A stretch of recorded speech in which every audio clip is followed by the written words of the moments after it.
사람은 동물과 같은 점이 많이 있죠. 사람과 동물은 생존 본능이 같습니다.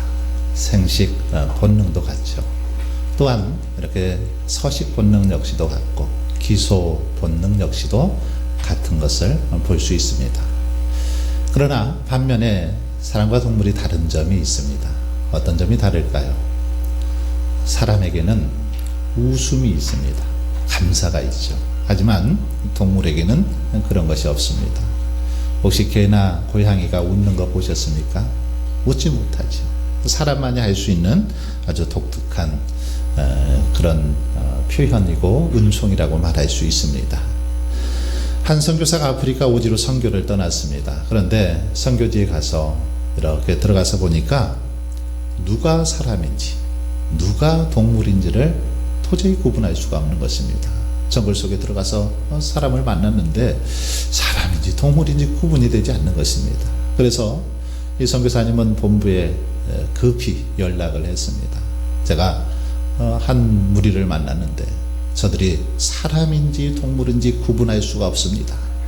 그랬더니 본부에서 답신이 왔습니다. 뭐라고 답신이 왔냐면 웃는 것이 사람이고 웃지 않는 것이 동물이다. 이렇게 답신이 왔습니다. 이후로는 전혀 말이 안 통하는 원주민을 만나도 이 선교사님은 걱정이 되지 않았습니다. 왜냐하면 손짓으로 발짓으로 몸짓을 해가면서 대화를 해서 복음을 전할 수 있었기 때문입니다. 여러분 한번 옆 사람하고 한번 씩 웃으면서 이렇게 인사 한번 해보세요. 씩 한번 웃어보세요. 옆 사람 보시고 웃지 못하는 사람 있나요? 동물인지 의심해 봐야 됩니다. 사람만이 웃을 수 있다라는 것이죠. 여러분, 그런데 감사도 마찬가지입니다. 감사. 이 감사도 동물에게는 없고 사람에게만 있는 특별한 은총입니다. 동물은 어떻습니까? 본능적으로 반응하며 살아가는 존재가 바로 동물이라고 말할 수 있습니다. 추우면 추위를 피하고 더우면 더위를 피합니다. 동물들은 배가 고프면 먹고 자고 싶으면 자죠. 위험이 닥치면 도망치는 게 동물의 모습입니다. 그러나 성숙한 인간들은 어떻습니까? 이렇게 행동하지 않죠. 어떤 문제를 만날 때 본능적으로 행동하지 않습니다. 한 번 더 깊이 생각해 보죠. 왜 이런 일이 일어났는지, 이것을 어떻게 헤쳐나가야 될지 한 번 더 생각하고 행동하는 게 성숙한 사람들의 모습이라는 것입니다. 그래서 성숙한 사람들, 성숙한 신앙인들은 어려움 속에서도 행복의 이유를 찾습니다. 감사의 조건을 찾습니다. 어떻게 하는 것이 더 좋은 방법인지를 계속해서 찾아가더라는 것입니다. 그래서 도저히 감사할 수 없는 환경 속에서도, 코로나19 속에서도 감사하고 기뻐하고 영광 돌리며 살아가는 것입니다.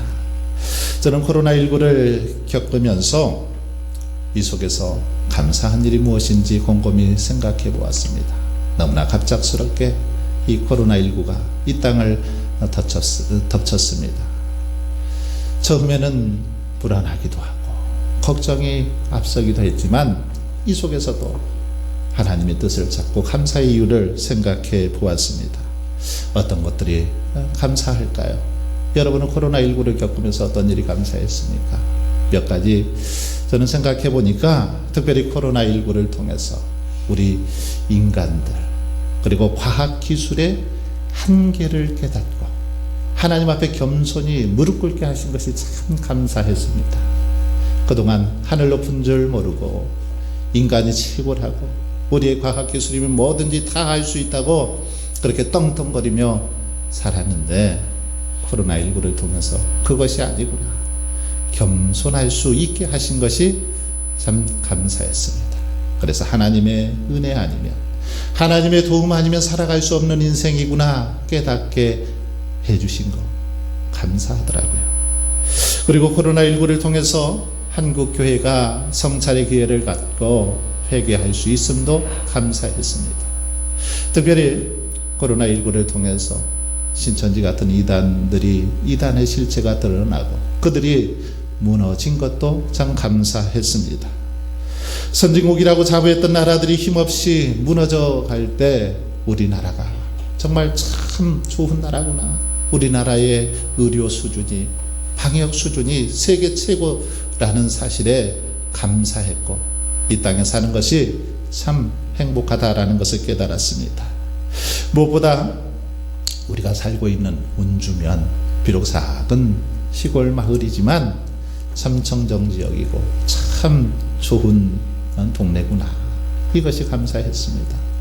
코로나19 속에서도 그래도 매주 나와서 하나님 앞에 예배하고 함께 이렇게 신앙생활 할 수 있다는 것, 특별히 우리 성도님들 중에 단 한 분도 코로나 때문에 어려움 당하지 않고 이렇게 건강한 모습으로 생활할 수 있는 것 참 감사했습니다. 여러분, 이렇게 그리스도인들은 어려운 환경 속에서도 감사를 찾아야 된다는 것입니다. 오늘 본문에도 보시면 도저히 감사할 수 없는 상황 속에서도 하나님 앞에 감사를 선언하고 감사하는 한 사람이 등장하고 있습니다. 바로 다니엘이지요. 이스라엘 백성들이 바빌론의 포로로 붙잡혀 갔을 때 귀족과 그리고 왕족들 중에서 흠이 없고 아름답고 지혜로운 소년들을 붙잡아 갔는데 이때 다니엘도 붙잡혀 갔습니다. 소위 엘리트들을 뽑아서 그들을 이렇게 교육해서 세뇌 교육시켜서 자신들이 더 오랫동안 나라를 통치하려고 이들을 뽑아갔는데 이들 속에 다니엘도 포함이 되어 있습니다.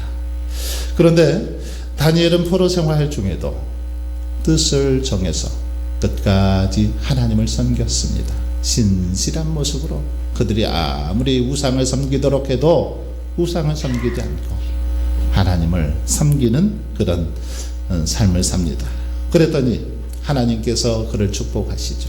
온 나라의 술객과 박수들보다 10배나 더 뛰어난 지혜와 총명을 다니엘에게 주시죠. 그래서 마침내 다니엘은 바사 제국의 총리 자리까지 그렇게 오르게 되는 축복을 받습니다. 다니엘은 나라의 모든 고관들을 지휘하며 국사를 지혜롭게 잘 처리했습니다. 다리오 왕은 이런 다니엘을 누구보다 더 신임했죠. 다니엘 참 듬직하니 누구보다 그렇게 신뢰하는 신하였습니다. 하지만 왕이 신임을 하자 다른 총리들, 다른 신하들이 시기하기 시작합니다. 왕의 사랑을 한 몸에 받으니까 질투를 하게 된 거죠. 그래서 다니엘에게서 흠을 잡으려고 합니다. 약점을 잡아서 그를 끌어내리려고 한 거죠.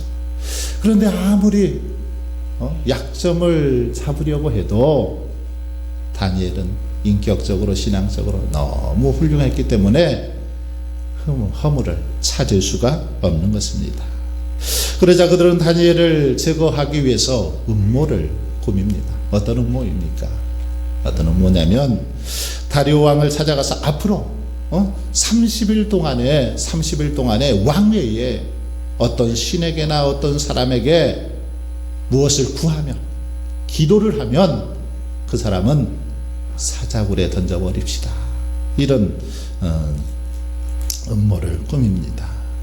이런 그 음모를 꾸민 이유는 한 가지죠. 다니엘은 평소 기도하는 그런 삶을 살았기 때문에 그렇게 이 법을 만들면 다니엘은 그래도 기도할 것이다. 그러면 다니엘을 잡을 수 있다. 이런 목적을 가지고 이런 제도를 만들기를 왕에게 그렇게 간청을 한 것입니다. 다리오 왕은 신하들의 계략대로 앞으로 30일 동안 왕에게 어떤 신에게든지 사람에게든지 기도하면 무엇을 구하면 사자굴에 던져버리겠다라고 그렇게 법을 만들어서 선포했습니다. 바로 이것이 오늘 본문의 내용이죠. 지금 다니엘은 어쩌면 인생 최대의 위기를 만났습니다. 이런 위기 속에서 다니엘이 선택할 수 있는 길은 두 가지인 것 같습니다. 첫 번째는 왕이 정한 30일 동안만 예루살렘을 향해 기도하지 않고 참고 있다가 그 후에 기도하는 거죠. 그러면 어떻습니까? 이 어려움도 잘 피하고 무사히 지나가게 될 것입니다. 그리고 또 다른 방법은 이것은 그냥 죽으면 죽으리라는 그런 믿음을 가지고 그동안 해왔던 대로 계속해서 기도하는 것입니다. 그러면 조서에 꾸며진 대로 내려진 대로 사자굴에 던져서 죽게 될 것입니다. 이런 위기 상황 속에서 다니엘은 뭘 선택하고 있습니까? 만약에 여러분이 이런 상황에 놓였다면 여러분은 어떻게 하시겠습니까? 본문에 보시면 다니엘은 이런 상황 속에서 어떻게 하고 있습니까? 대부분의 사람들은 이런 상황이면 소나기는 피하고 보자. 좋은 게 좋은 거 아니냐? 지금은 잠깐 피했다가 다음에 기도하면 되지. 다음에 하나님 섬기면 되지. 지금 잠깐은 좀 쉬자. 이렇게 생각할 수도 있었을 것입니다. 하지만 다니엘은 그렇게 하지 않습니다. 목숨이 위태로운 상황 속에서도 기도하다가 들키면 꼼짝없이 사자굴에 던져질 수밖에 없는 그런 상황 속에서도 기도하고 있는 걸 볼 수 있습니다. 10절에 보십시오. 다니엘이 이 조서의 왕의 도장이 찍힌 것을 알고도 자기 집에 돌아가서는 윗방에 올라가 예루살렘을 향한 창문을 열고 전에 하던 대로 하루 3번씩 무릎을 꿇고 기도하며 하나님께 감사하였더라. 자, 이 말씀을 잘 보세요. 다니엘이 이 조서에 왕의 도장이 찍힌 것을 알고도, 도장이 쾅 하고 찍힌 것을 알고도 기도했다라는 것입니다. 다니엘은 왕이 이 조서에다가 도장을 찍었다는 걸 분명히 알았습니다. 그런데 그럼에도 불구하고 지금 기도하고 있습니다. 이 조서, 이제는 누구도 이 조서를 바꿀 수 없고 또 이 조서를 어기면 누구도 예해가 없다라는 사실을 잘 알고 있었습니다. 즉 자신 명을 어기고 기도를 하면 사자굴에 던져 질 수밖에 없다라는 사실을 잘 알고 있었다라는 거죠. 자기 운명이 얼마나 비참해지고 억울하게 죽어갈지 잘 알고 있었다라는 것입니다. 그런데 그럼에도 불구하고 기도하고 있는 것을 볼 수 있습니다. 자신이 고통당할 것을 뻔히 알고 있으면서도, 어떤 어려움을 당하게 될지 알고 있으면서도 지금 기도하고 있는 모습을 볼 수 있습니다. 여러분, 차라리 모르면 그냥 할 수 있는데, 알면서, 고통당할 거 뻔히 알면서, 죽을 거 뻔히 알면서 이렇게 하는 거 쉽지 않습니다. 그런데 그럼에도 불구하고 다니엘이 이렇게 담대한 믿음으로 기도할 수 있었던 이유가 무엇입니까? 눈앞에 어려움이 불보듯 했지만 그럼에도 불구하고 변함없이 감사할 수 있었던 이유, 그게 무엇일까요? 그게 무엇입니까?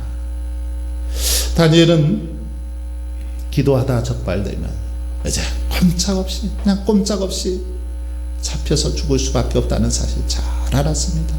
하지만 그럼에도 불구하고 하루 3번 예루살렘을 향해서 창문을 열어놓고 기도했습니다. 그 이유가 무엇입니까? 그 이유를 10절 말씀에서 가르쳐주고 있습니다. 이렇게 설명하고 있습니다. 전에 하던 대로 무슨 말입니까? 전에 하던 대로 하루 3번 기도하는 습관이 이게 몸에 배어서 전에 하던 대로 그대로 했다라는 것입니다. 당시 다니엘의 나이는 80세로 추정을 하고 있습니다. 다니엘은 어려서부터 철저하게 하나님을 믿고 섬기며 하루 3번 기도하는 그런 삶을 살았습니다. 이 기도하는 습관이 몸에 배었다라는 것입니다. 그래서 자동적으로 아무리 어려움을 닥쳐도 위협해도 그냥 자연스럽게 몸이 반응해서 기도했다라는 것입니다. 다시 말하면 다니엘은 하나님께 기도드리는 것이 습관이 되어서 죽는 줄 알면서도 그렇게 기도했다라는 것입니다. 여러분, 습관이 이렇게 무섭고 중요한 것입니다. 평소 어떤 습관을 가지고 있느냐에 따라서 자연스럽게 우리 몸에서 반응하고 표현이 되기 때문이죠. 여러분, 감사도 습관이더라고요. 불평하고 원망하는 것도 습관이더라고요. 평소 어떤 습관을 들이느냐에 따라서 감사할 수 있고, 또 아무리 좋은 환경 속에서도 불평하고 원망할 수 있는 걸 볼 수 있습니다. 사생아로 태어난 한 흑인 소녀가 할머니의 손에서 자랐습니다. 이 소녀가 14살이 되었을 때 삼촌에게 성폭행을 당하고 맙니다. 그래서 임신을 하게 되는데 아이를 낳습니다. 그런데 아이가 태어난 지 2주 만에 죽게 되죠. 그러자 큰 충격을 받아서 가출을 합니다. 가출을 해서 알코올과 마약에 찌들어서 그렇게 청소년기를 보내게 됩니다. 그런데 그랬던 그녀가 현재는 미국에서 가장 사람들이 존경하고 좋아하는 그런 여성으로 우뚝 서 있습니다. 바로 전 세계 시청자를 웃고 울리는 토크쇼의 여왕이라는 오프라 윈프리의 이야기입니다. 절망적인 상황 속에서 오프라 윈프리가 다시 일어설 수 있었던 비결, 그것은 무엇일까요? 그것은 감사 일기 때문이다 라고 고백을 합니다. 감사 일기. 그녀는 그렇게 힘든 환경 속에서도 매일같이 자신에게 감사한 일들이 무엇인지를 찾았습니다. 내게 오늘 하루 감사한 일들이 무엇이 있는가 찾아서 그것을 매일같이 썼다라는 것입니다. 지금도 여전히 오프라 윈프리는 잠이 들기 전마다 하루 5개 이상 감사의 제목을 찾아서 일기를 쓰고 그렇게 잠을 잔다라는 것입니다. 몸에 배인 매일의 변함없는 감사 습관이 바로 이 어려움을 이겨낼 수 있게 했다라는 것입니다. 그래서 많은 사람들로부터 존경받는 삶을 살게 되었다라는 사실입니다. 여러분, 그러므로 저와 여러분도 우리의 삶 속에 감사가 생활화되고 체질화될 수 있도록 그렇게 부단히 노력하고 훈련할 수 있기를 바랍니다. 조그만 일에도 감사하면서 몸에 배도록 감사의 습관이 되도록 그렇게 노력해야 된다는 것입니다. 그럴 때 우리는 어떤 상황 속에서도 그 모든 어려움, 역경을 이겨내고 그 속에서도 감사하게 될 줄 믿습니다.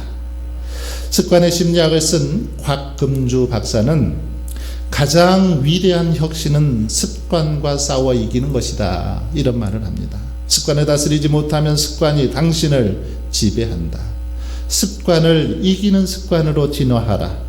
상대는 당신의 습관으로 당신을 기억한다. 성공 습관보다 행복 습관을 먼저 연습하라. 습관이 중요하다라는 겁니다. 어떤 습관을 갖느냐가 중요하다는 것이죠.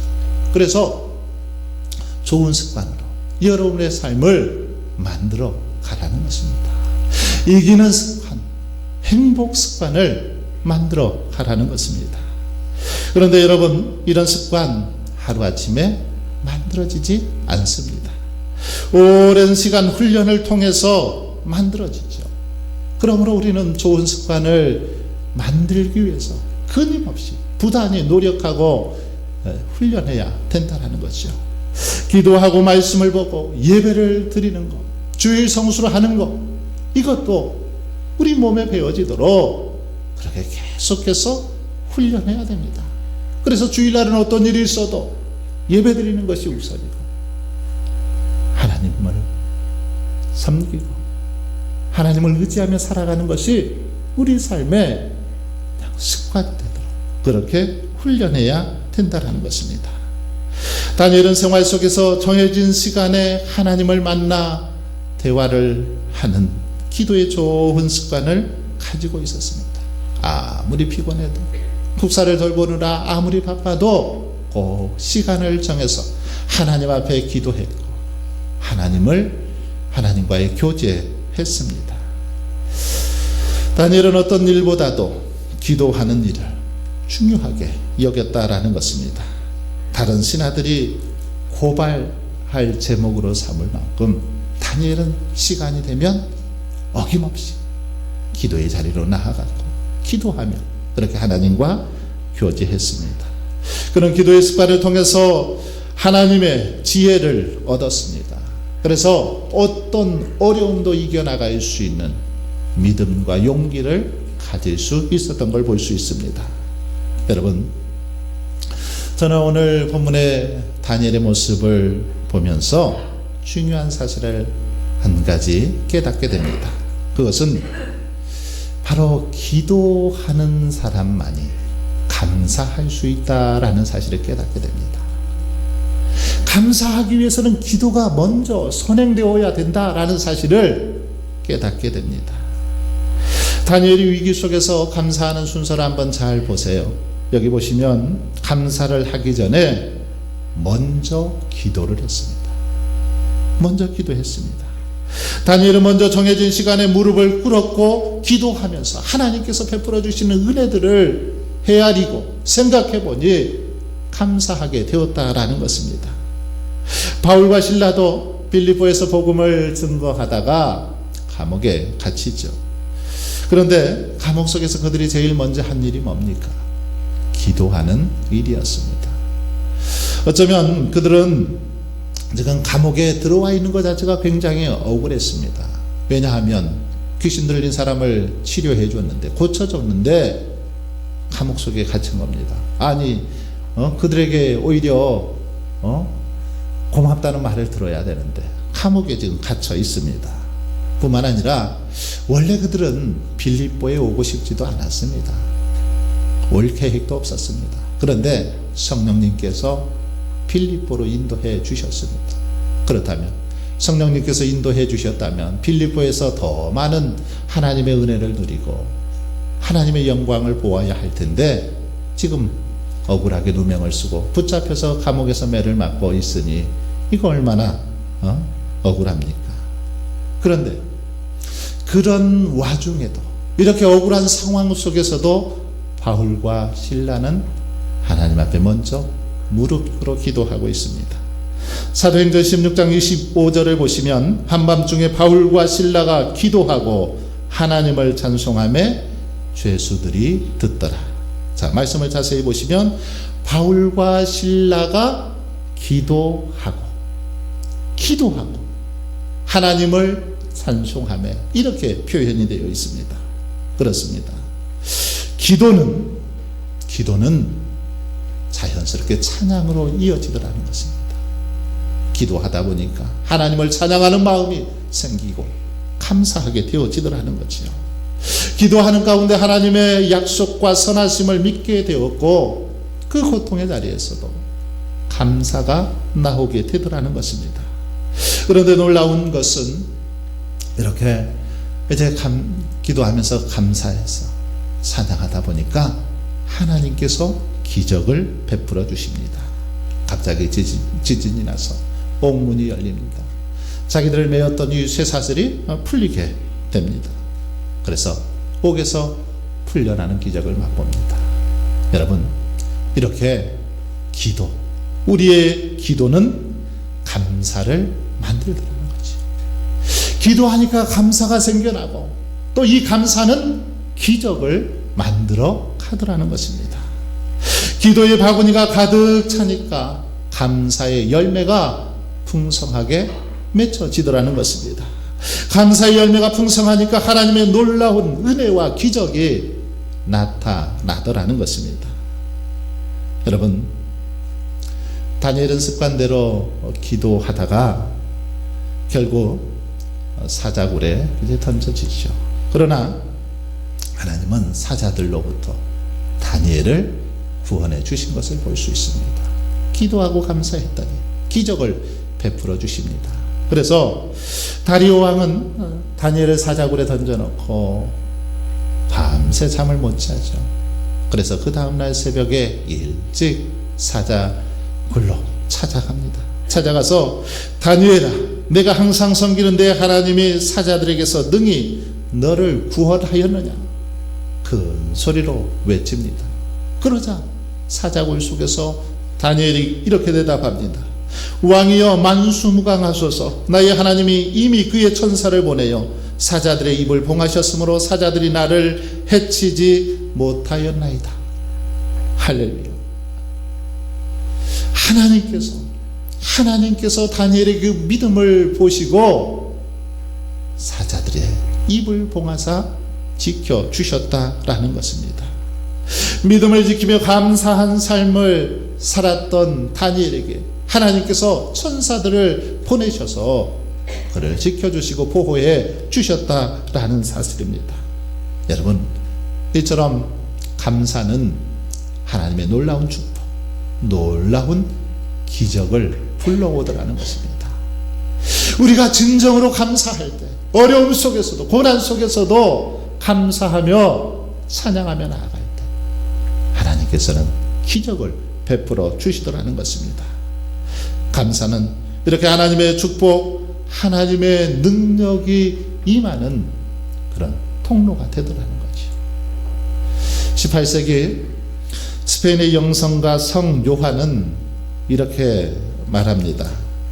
상황이 어려울 때 행하는 한 번의 감사 표시는 상황이 좋을 때 행하는 1000번의 감사 표시와 같은 가치가 있다. 어려울 때 한 번 감사하는 거, 좋을 때 1000번 감사하는 것보다 낫다, 그와 같다, 이렇게 말하고 있습니다. 여러분, 그렇습니다. 어려울 때일수록 감사가 더욱 필요합니다. 감사는 우리의 상황을 변화시키는 능력이 있기 때문입니다.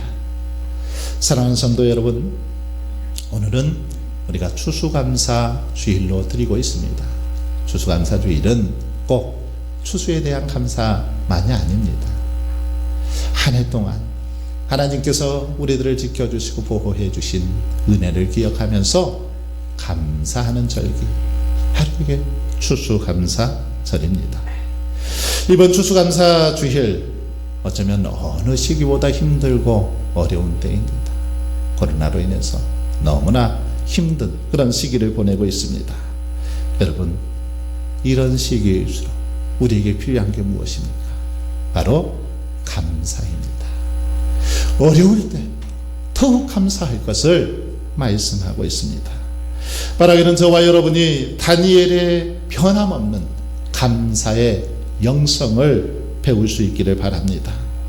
고난을 알고도, 죽을 줄 알고도 거룩한 습관을 쫓아 변함없는 모습으로 기도하고 감사하고 찬송하며 나아갈 수 있기를 바랍니다.